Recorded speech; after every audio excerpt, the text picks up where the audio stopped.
Hello viewers, welcome back to the channel. By the video title, you know what this video is about.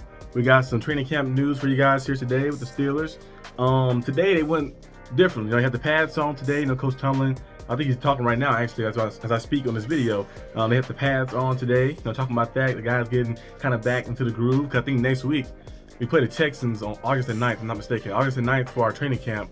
Not for our training camp, for our preseason game. So we'll see that game. This week, I think on Thursday, the Texans and Bears play. So it's the first week. I believe that's the Hall of Fame game. So they're going to be playing first and we get back into the groove of seeing contact football. But they played the 7 shots drill today. We've seen some crazy things happen. George Pickens, big time play over Joey Porter Jr. that people have been talking about, you know, all day today. At one-handed catch over him. And he also had another catch too as well on Joey Porter Jr. as well. George Pickens and Joey Porter Jr. have been going at him. Last year, I think, in training camp as well, he had a big catch on him and they've been going back and forth at it. It's actually good for, you know, GP to get go against a cornerback like that week in and week out, you know, practicing with a guy like that because, you know, Joey Porter Jr. is a very physical corner, a taller corner as well. He's like 6'2", taller corner as well, and he plays man-to-man defense at a high level. So playing against a guy like that is going to improve your skills. And also, you look at Joey Porter Jr. on the other side, guarding a guy like George Pickens, you know, a guy who's a specimen, who has the speed to get down the field, who has the shift and quickness to make those cuts, strong hands as well. He turned 50-50 balls into maybe 60-40, maybe 70-30 sometimes, depending on who the defender is. So going against a guy like that is going to help you improve a lot too as well. I think for the most part, I believe George Pickens have been getting the best of Joey Porter Jr. a little bit, but I think Joey Porter Jr. is going to get better and better and keep, you know, grinding out there and keep practicing and getting to that, you know, next level and stuff as our cornerback one and as our receiver one as well. We also seen, of course, Justin Fields out there delivering some nice passes. He hit the big keeper he had. We kept the ball on the keeper. Also, Van Jefferson and Justin Fields kind of been building some type of chemistry up together a little bit. Because you look at the play he made last week, the big time throw to Van Jefferson, some nice throws to him as well last week. That big 56-yard one being the best one. But we see some plays, you know, today as well. Like that. I feel like they have some type of connection. Van Jefferson was a former Ram and he was a former Falcon like that. He's a speedster type guy, you know. When Justin Fields was with the Bears, Darnell Mooney was one of those guys for him, like the type of player for him, the guy to get down the field, a deep threat guy he can throw the ball to and use his speed to make some things happen. So I feel like Van Jefferson kind of becoming that guy for him in the Steelers offense a little bit. So we're going to see more of that connection. And receiver 2, you know, we're going to see that more of that battle as well. Roman Wilson last week was going absolutely crazy. Now, he did get injured, of course, today. I'm going to discuss that in a little bit. But first, I want to talk about Russell Wilson returning to the field. Of course, Russell Wilson has been missing. I think he missed the past 4 practices, but now he's back on the field. And it's actually good to see him out there. You know, Russell Wilson is a nice player, like I mentioned many times before. On my channel and on here, 10-time Pro Bowler.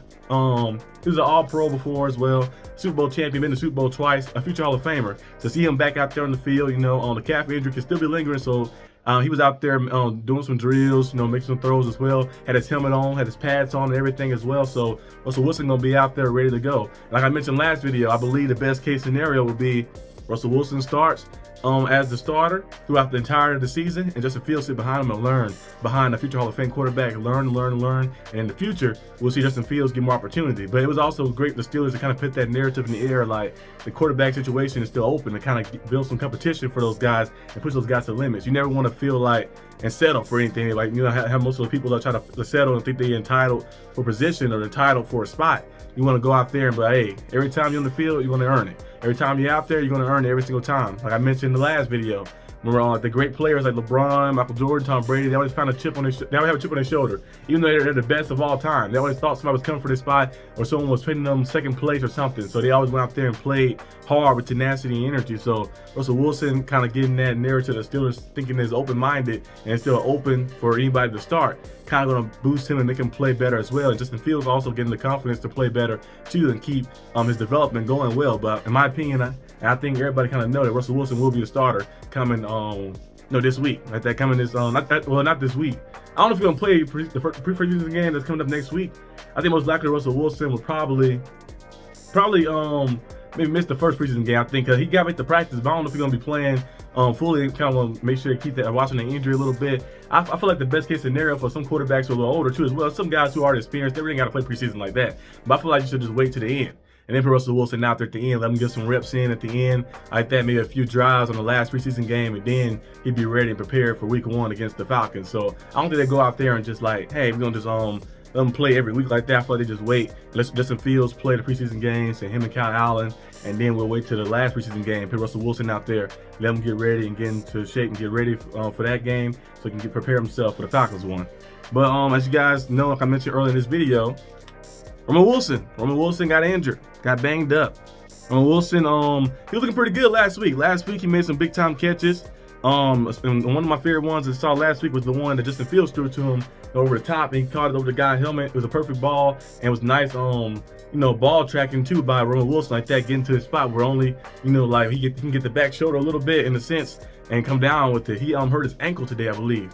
He hurt his ankle today. He got carted off the field too, so hopefully it's not nothing severe and nothing too crazy. He comes back. I feel like he was on par to becoming a receiver too. He was out there. I remember last week, many times last week they reported that he was out there before training camp even started. He was out there getting working on his breaks, working on his catching as well, some route runnings and stuff like that. He was just going out there, just putting the work in, trying to show the Steelers and show him to improve himself too, that he's going to be the guy and be a reliable target, throughout this season for us. So a lot of great things happened today.